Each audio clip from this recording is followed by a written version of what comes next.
Welcome to Lifestyle Solopreneur, the community for entrepreneurs who put lifestyle first. Join your host, Flavia Barris, as she interviews successful lifestyle solopreneurs and shares ideas to help you find the perfect balance between lifestyle, business, and self. Flavia is an attorney, marketing expert, and founder of several online academies. She's been featured in major media, including BBC World News, The Wall Street Journal, The New York Post, ESPN Television, and more. Join us for this episode of Lifestyle Solopreneur.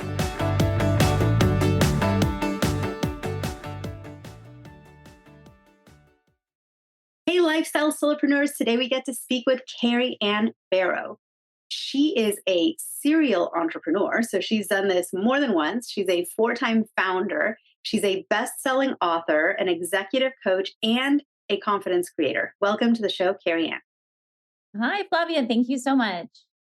So good to have you on. I know, when I hear serial entrepreneur, everyone starts to think of like that guy. Who is it? He started like Virgin Airlines and, all these brands, and all these people. I guess some people even think of like Elon Musk and all of them. And you're like following in these footsteps where you have this like history of starting more than one venture, doing really great at it. So tell us how you ended up where you are now and what that journey's been like. Sure. It's kind of funny when I think back to when I was in first grade. I convinced my mom to buy me a bag of blow pops, and I resold them to my classmates. So maybe technically that was my first business. I'm not sure, but I've had that entrepreneurial bug pretty much my entire life. So I think that what started really young, just knowing that it was possible, seeing that there was a market and that I could make money doing it. My father was self-employed. He was a truck driver. So I watched my parents, and I wouldn't say it wasn't necessarily a company because he was a solopreneur, but it was, I got to see what that was like. And it wasn't always easy. There's a lot of highs and lows, but there was something about it that I really liked. And that what I really liked about it, I guess the most, was the amount of control that he could have, that he could choose the jobs that he wanted to take. And if there was something really important with the kids, that he could be available for that. And in no way was this ideal childhood that I'm trying to paint. That wasn't it. I'm speaking specifically to the solopreneur aspect of it. But when I think back, that's how it started, knowing that was possible.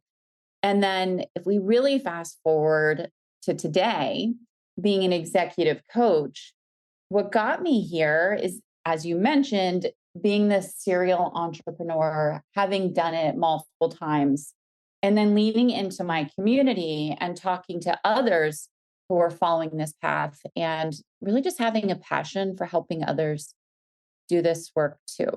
So that's really what got me here to executive coaching. I work with a lot of CEOs, and we're talking everywhere from beginning startups to thousands of employees. And the journey in so many ways has so many similarities. So being a part of their journeys and helping them build their businesses is super rewarding for me. And it's just really something that I love to do. So walk us through what an executive coach is and sort of does to work with their clients and help them. Sure. So an executive coach, it's funny, some people will call us office therapists, which, there are certainly moments. And my background, my undergrad is in psychology, my master's is in HR. So I have some experience when it comes to behavioral science and then also organizational development. But really what I do as an executive coach is I create a confidential, safe space for leaders and those who are building organizations, building themselves, and if they hire employees, building their employees. And I give them the space to really be authentic and raw and formulate their personal goals. How do they want to develop as a leader? How do they want to transform? And then how do they want to transform their businesses and their people? I also get involved often with strategic planning and helping to facilitate growth strategies with those I'm working with. And it's a lot of fun. As you can imagine, it can be really different and varied depending upon the size of the business, whether I'm working with a solopreneur or someone who has, a really growing organization. So I'm curious, how does it work with confidentiality? Because I imagine that, especially if it's one-on-one work, people your personality, everything, like, I'm sure people just want to open up and talk to you and tell you deepest, Mhm. darkest secrets about their work life and what's going on. But if you're not there in the role as a therapist or as someone where there was kind of that patient doctor Mhm. confidentiality, how does it work when you come into a company like that? Like, let's say a CEO was to tell you something that could be very harmful to the company. Mhm. Who's your obligation to? Or is your client the company or is it the individual? My client is the individual. So that's a really interesting question. I like the way you frame that. So when it comes to coaching, because I'm certified through the International Coaching Federation, I am held to their ethical standards. And my agreement is with that client. So I do have to let the corporate sponsor know in situations where I'm working with a larger organization that the only thing that I will share is attendance. And my clients know that as well. So, like I said, if you want to create a really safe space, and let's face it, leadership is lonely. So, it is incredible for some of these CEOs and leaders to have someone that they can really be authentic with and honest with, and have a place where we do some role play or kind of go through like the emotions that they're experiencing, or they've got this really difficult conversation they need to have, or maybe they're struggling with an ethical decision, but this isn't something that they feel comfortable yet at this point speaking with their own leadership or with their team. Knowing that this is a confidential space, they can really work through those rumbles, those that internal dialogue, and get to the answers they need. So specifically to your question, if someone shares with me something that could hurt the company, that's confidential. That's not something that I'm going to take to the corporate sponsor. Now, I may encourage my client, asking them some questions about, is there value in sharing this information? What's the cost, et cetera. But what's really important is that I'm not leading them down a path. As an executive coach, I 100% believe that my clients already have the answers inside of them. My job is to help them find it, not to tell them what to do. So that's how I navigate that situation. Now, if I have a client that, and this rarely happens, because coaching is present to future, and in a coaching relationship, I coach healthy people. This isn't someone that has any sort of symptoms that would require a therapist. And if that were to come up, I would refer them out to a therapist. But if, when situations arise where I think that it's not within the realms of coaching, then I would, like I said, refer them out. But I think that's the key to it when it comes to ethical principles, realizing that it is sacred, it is a confidential space, and I will encourage my clients to properly think through the actions they need to take. But I do not tell them what to do, nor do I break that confidentiality. Interesting. So interesting to kind of dive into this world. We have a lot of people who listen to the podcast who wish to become coaches, not necessarily executive coaches. There's people who want to be health coaches, anything from nutrition to fitness. There's people who want to coach others on how to write a book. I mean, there's so many different people who tell me, oh, I hate my 9 to 5 job. It's not my passion. I don't enjoy it. I wish I could do coaching in XYZ. But getting started from being an employee somewhere to going out on your own and becoming a coach, it's pretty difficult. What advice Mhm. do you give someone who wants to make that their main source of income and how they make a living by coaching others? What are some of the first steps? My first step was finding an organization that where my core values aligned with theirs, that was a certifying body. And I think that's really important. And I know there are plenty of coaches out there that have the title of coach and are making a living as coaches and they're not certified. But for me, that was really important. And I do recommend that other people consider that path for a couple of reasons. Number one, coaching, like as I said, there's so many of us out there, but if you follow along the path of the ICF, the International Coaching Federation, there are standards and guidelines that I think elevate the field and the industry. So I think the first step is to find an organization that can train you in coaching, that will give you some structure to this new field that you're going into. Now, whether you're going to be a health coach, a life coach, et cetera, you can kind of gear yourself toward the organizations that focus in those areas, but you don't necessarily have to either. The organization that I am certified through, which is Coactive, I would say is a bit agnostic. So it's people that get certified through that particular organization or that get their training through there. end up doing life coaching, executive coaching. It runs the gamut. And I'm not saying that's the only one out there. There are plenty of really great programs, but find one that is credentialed by the International Coaching Federation. Start there because you're going to learn a lot. The other value I would say to making that investment, and it is a significant investment, both of money and time.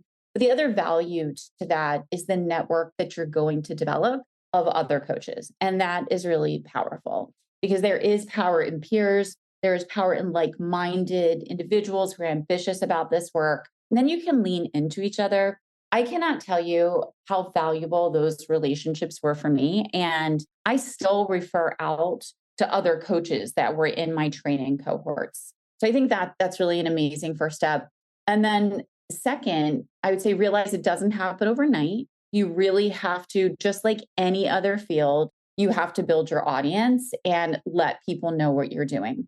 And I'm asked a lot, well, how do you do that? Especially if I don't have a huge network. Well, lean into those that do. So when I made the shift to coaching and wanted to move into it full time, I told everybody what I was doing. And I told my accountant, I told my attorney, these are people that know lots of other people. And they have been such amazing referral sources for me. So it really is not being afraid to get out there and network and tell people what you're doing, why you love what you're doing. And then don't forget about that call to action, that CTA. If you're going to tell your accountant what you're doing, make sure you finish it up with. And if you know someone that could use my services, if you know someone that is in need of leadership development, or if you know some entrepreneurs that are feeling lonely and could use some thought partnership and a confidential space, hey, remember my name, refer me out. I think that ask, particularly for women, can be really difficult, but you have to do it. It's if you want it bad enough, you have to go out there and ask for it. So I think that's a big part of it too. So getting the proper training, developing a network of peers through that training. And then number two, on the other side of things, not necessarily the peers, but the customers, develop that network as well and ask for it, ask for the referrals and really tap into the people that have, if you don't feel that you have the network, tap into those around you that do and ask them to invite you into their fold. And typically they will. That is such great advice because I think a lot of entrepreneurs suffer from, especially at the beginning, sort of a confidence crisis where, they end up becoming the best kept secret because they're afraid, of how they'll look or sound, especially if they're doing something new, like someone whose whole identity has been, I don't know, whatever it is, like in sales at a certain company, and that's their identity. Everyone knows them as like, oh yeah, you work at such and such. It's hard sometimes to plant your flag and to tell people, here's what I'm doing. And it's new and it's me and it's my business, my company. And so I think there's kind of this weird shyness around new entrepreneurship. But I know you do a lot of coaching on confidence. So give us some tips on that. Yeah. When it comes to confidence, I think the most important thing to remember is no one actually knows what they're doing. It's so fascinating. And as an executive coach, having talked to so many leaders who, many of which I'm like, wow, like she's done this. Like she has 1,000 employees and it's mind blowing. And I will tell you what's so amazing is we all have the same fears. It will just blow your mind how many times I've talked to someone who is a public speaker and they still get the butterflies. They still get the jitters. They're still terrified to get up on that stage, but they do it anyway. So when it comes to developing confidence, talk to other people who are doing the things that you want to do and ask them, like, how did you get over the fear? A lot of them will say to you, well, I didn't, but I do it anyway. I still get the jitters. I'm still afraid. So talk to others, ask them to share their stories and then start to share your own. That is a huge confidence booster. The other thing that I'll do with some of my clients, one of my favorite stories, actually, I had this client who was like, I don't know how to network. It's really hard for me to get out there and do it. So I took him and I'm here in the DC area in Washington, DC. So I took him to a place that's known for business networking and we worked on his pitch and I just started introducing him to people. And it was rough in the beginning But within just a couple of weeks, we did this over and over again. He was amazing. And now he's got it down, but he practiced. So when it comes to confidence, you've got to practice. You've got to get out there and do the hard thing, talk to people, tell them what you're interested in doing, do some videos on LinkedIn, all these things that are so fearful. The more that you do them, the easier they become. And it's your confidence muscle. If you don't practice, if you don't do the repetitions, it's not going to get stronger. So getting out there and doing it is so important. And it's great that you advise practicing and sort of building that confidence muscle, because a lot of people erroneously think that confidence is a quality someone has. Like that person doesn't feel confident, and that it's almost like height or, something that's just a part of you that you can't Yeah. change. And but it's not. I mean, it really is, practice makes perfect. Like I've heard a lot of people who are great public speakers, and you watch them on stage and they seem like they came out of the womb giving Yeah. speeches. They're just so good, so charismatic, so organized, so the showmanship, the whole thing. And sometimes if you get them in conversation, they're like, oh yeah, I used to be super shy, terrible public speaker, and would have rather done anything but go up on a stage. But they got over it and they practiced, and they found Yeah. right, and they became really good at it. Yeah. I also think a big part of that too is realizing that it's not the end of the world. Like, even if you don't do an amazing job, no one gets just one shot. Right. So, like, maybe you're thinking that, like, oh my gosh, I've got to get up there and it's an audition and I don't get that role. That's okay. Look for the next role. Because here's the thing, like, if you don't get out there and try, nothing's going to happen. You've got to be in motion. Things that are in motion stay in motion. So keep going, keep trying, look for the next opportunity. And it's okay if you have a few missed shots here and there, but don't stop, go for the next one.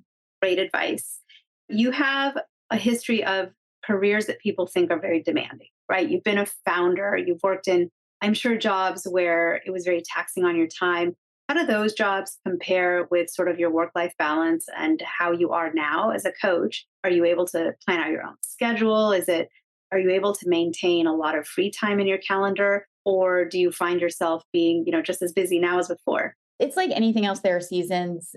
I wrote my book, The Queen's Decree. In that book, I talk about my story about how with my first company, I started around 26 and I sold it when I was 32, and I built it to 8.5 million. And at the time, while I was building that company, I also had 3 kids. And it was absolutely insane. I mean, the amount of hours I worked, it was unhealthy. I mean, it got so bad that I was getting migraines 2 to 3 times a week. I mean, so bad that on my way home from work, I'd have to pull over on the side of the road and get sick. I mean, they were horrible. And I just kept pushing and pushing and pushing. And at one point when I had to pull over and got sick, it was sort of this moment from like, I can't keep doing this to myself. The money isn't worth it. And honestly, if we had divided the number of hours I was working by what I was bringing home, it wasn't worth it. At that point, I was probably making less than a wage. I just worked nonstop. And there came a time in my life when I realized that was just not what I wanted anymore. And I sold that. It was the first business and I sold it. And I have not forgotten any of those lessons. I will never go back there again. And that was a season of life that, when I think about it, was really powerful because, I grew up in a home where I was told women were second class citizens. You'll never amount to anything, a very patriarchal home, an alcoholic father, just imagine all of this, right? Stay at home mom, who also believed that I should be a mom with a baby on my hip and the whole deal. Never imagined I'd go to college. So what I did with that first company was I was so busy trying to prove them wrong that I forgot what I really wanted, and I didn't pay attention to what was so important to me. So I was just killing myself working those hours. And when I finally came to that place where I realized I don't want this anymore, that's when I took the time to ask myself, well, what do I want? What's most important to me? And that's what started what I call my V3 model, like doing a very deep dive into my values. And then from there, going on to the next step, which is the vision piece of the V3 model. What's my vision for my life outside of proving my father wrong, proving to the world that, I'm superwoman, trying to keep up with the expectations of the world, and really dug into that to figure out, okay, what's most important to me? What's my vision for my life? And then speaking to what you're talking about, the velocity piece, and what do I want my pace to be? And I knew that I did not want it to be these 80-hour weeks anymore. It was just killing me. And, at 32 years old, when I sold that first company, I look back on photos of myself from those years and I'm like, holy wow, I looked older then sometimes than I do now. I was so exhausted. So no, I'll never go back. So I took that personal story in those lessons and I created the V3 model, which is values, vision, velocity. I use that when I work with my clients, and I also use it with myself. When I can feel myself running a little ragged or taking on too much or letting my ambition get the best of me, I will always go back to my core values and center. And that's the work that I do as an executive coach. And that's what really keeps me grounded. So where I am now, not working 40 hours a week, there are certainly still days, weeks, seasons, I'll call them, where I put in a little more time than my 30 hours because I'm going after a new client or I've got a big proposal I want to write. But the difference is now it's work that I love. So it doesn't feel heavy. It doesn't feel overwhelming. And the second it does, I go back to those core values and I ask myself, what am I honoring? What am I not honoring? And then I redesign. I basically look at what I'm doing and ask what I can drop, what needs to change, and how do I live my life in a way that honors what's most important to me.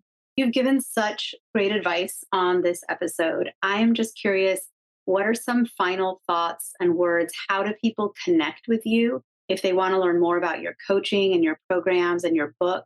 Tell us those two things. What are some final thoughts you have to share with listeners? Because we lifestyle solopreneurs either already own businesses and are probably having some of the same problems as a lot of your clients when they come to you, right? A lot of these executives, because entrepreneurs tend to be the CEO and CFO and CEO and sales department and director and the whole thing. And also, how do people reach out to connect with you?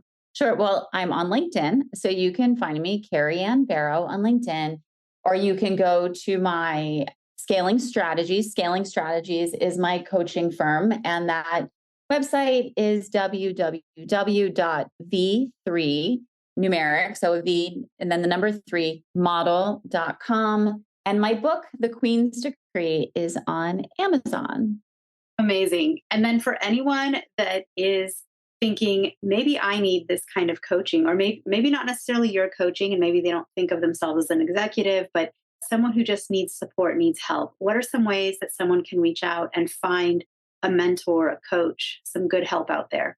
Oh, there are so many resources. I mean, I'm certainly, if you reach out to me, if I'm not the right resource, I've got an entire network and referral source of coaches that I can send you off to. And then I would look to the International Coaching Federation. If you go to their website, you can also find coaches that way. Yeah. So I think so reach out to me if you would like a referral. Happy to do that. And look for those coaches through ICF. Carrie-Ann, it's been so good to have you on the show. As always, you are just such a breath of fresh air in what you bring to the table, especially because I love that the work you do in the world is helping people become healthier, happier in their work. In the long run is better for their companies, but more importantly for their families, for themselves, for the legacy of what they're creating. So thank you for all that you do in the world. Oh my gosh, thank you so much for having me. Hey everyone, thank you so much for joining us, and I hope you enjoyed the show. Don't forget to subscribe to this podcast, and if you leave a review on iTunes, I promise I will read every single review. If you know someone who makes a full-time living from part-time work, and maybe this is you, please visit lifestylesolopreneur.com to nominate a guest or to nominate yourself. Because remember this, money doesn't buy happiness, but money in the hands of a happy person, there is no greater tool. Today's episode was brought to you by the Get Shift Done program. It's a lifestyle-changing online class to help you define your business and lifestyle ambitions. and to set goals in a way you've never experienced before. This class will 10x your daily productivity with methods that will blow your mind. And if you use a coupon code podcast, the class tuition is 99% off. Visit GetShiftDone.com to enroll today.